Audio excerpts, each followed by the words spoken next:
Picture a world where one wrong move can cost billions, where ambition can spark chaos. Kweku Adoboli and Jérôme Kerviel weren't thieves in the shadows. They were young men at the heart of global finance, trusted with fortunes. Yet they brought two of the biggest banks to their knees. How did they slip through the cracks? What drove them to gamble it all? Join us as we unravel a tale of trust, betrayal, and the thin line between genius and disaster. You won't want to miss this. Before we move on to the next part, please give me a like and subscribe to the channel. Thank you for listening.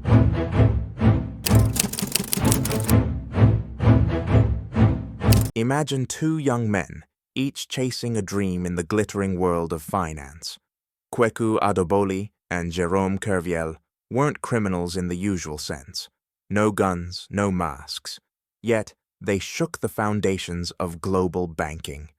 How did they do it? Let's step into their lives to find out. Kweku Adoboli was born in 1980 in Ghana, raised in England by a family with big expectations.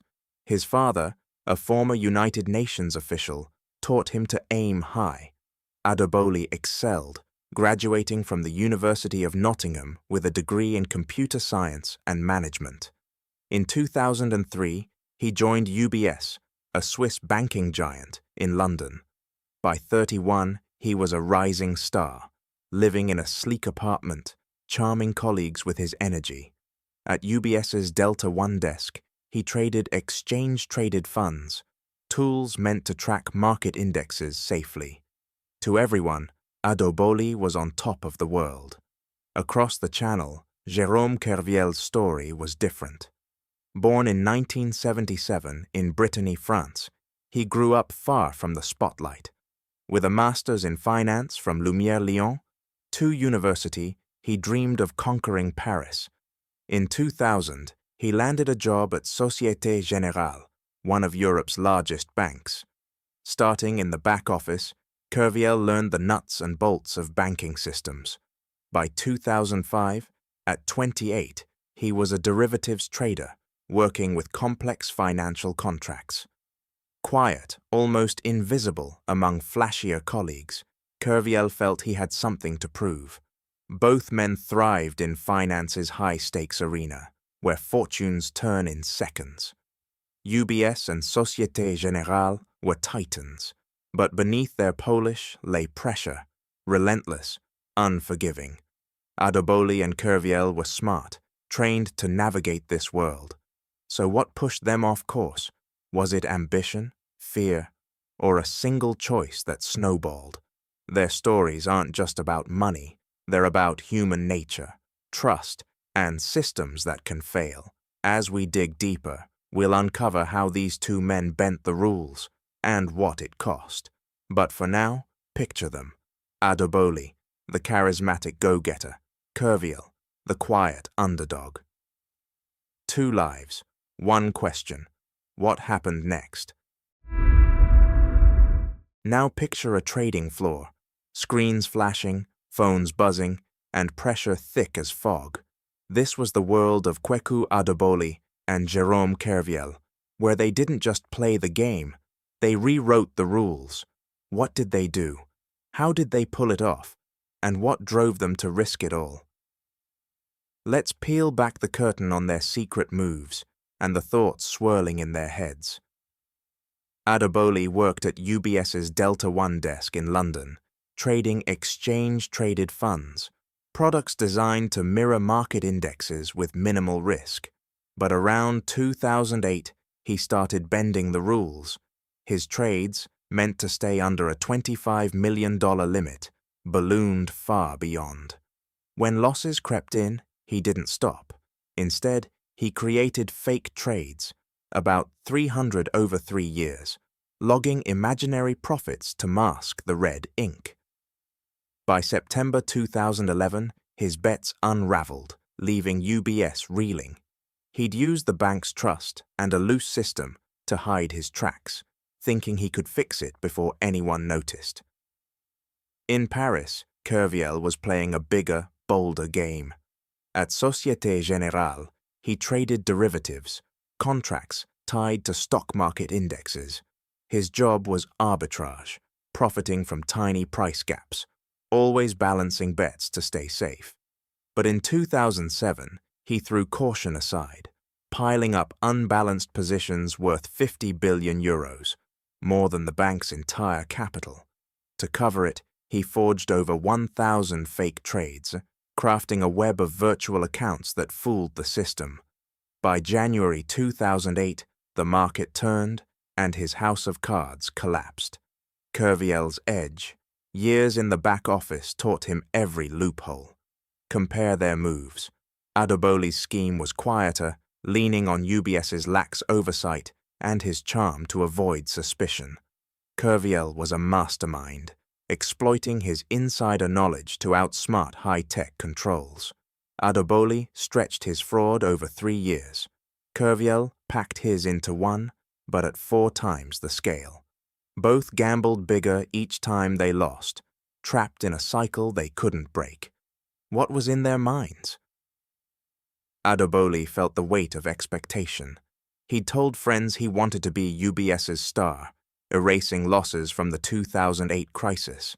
But fear of failure gnawed at him. Nights spent staring at screens, hoping one more trade would save him. Kerviel, meanwhile, burned to prove himself.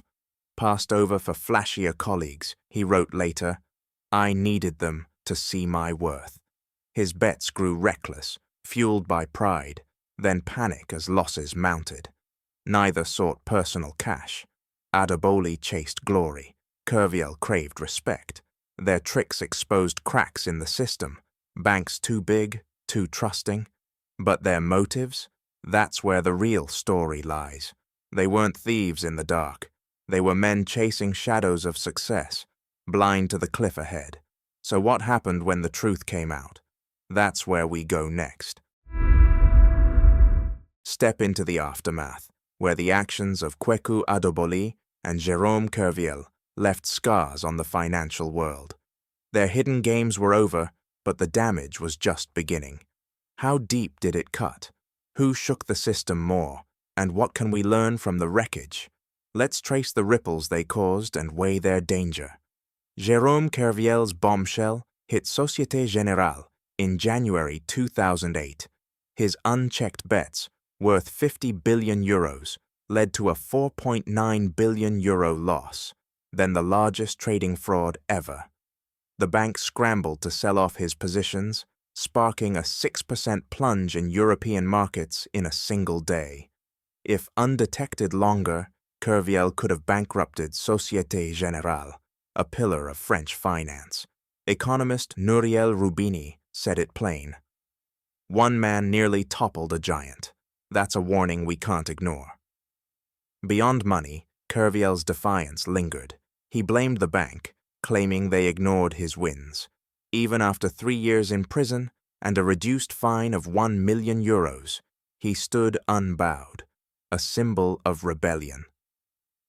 Kweku Adoboli's reckoning came in September 2011 at UBS. His 300 fake trades hit a $2.3 billion hole, wiping out the bank's quarterly profit. UBS shares dropped 10% overnight, shaking investor trust. Unlike Kerviel, Adoboli didn't threaten collapse.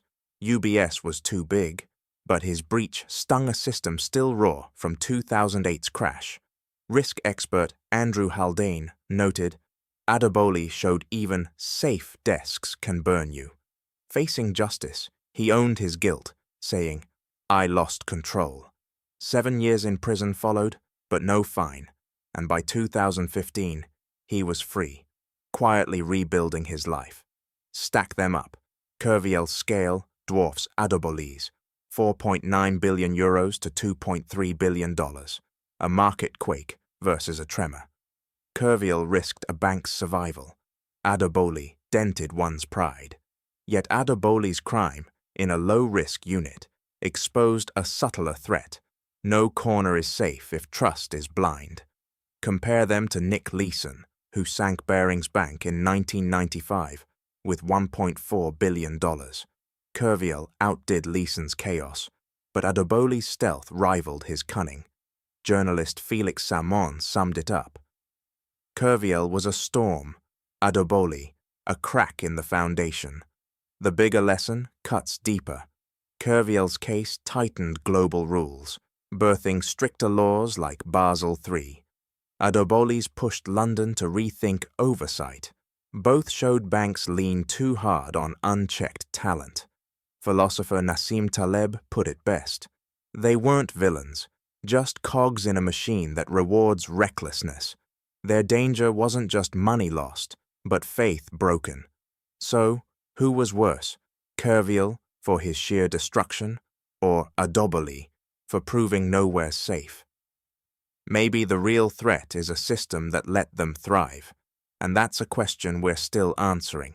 And so, the dust settled. But the echoes of Kweku Adoboli and Jérôme Kerviel linger. They weren't monsters, just men caught in a system that fueled their fall. Kerviel's tidal wave nearly sank a bank. Adoboli's quiet cracks exposed its flaws. Together, they remind us, even the mightiest machines can break. Who was the bigger threat? That's for you to decide. Were they reckless rogues or products of a broken game? Drop your thoughts below. We want to hear them. If this story gripped you, hit that like button and subscribe for more tales that uncover the truth behind the headlines. Let's keep asking the big questions together.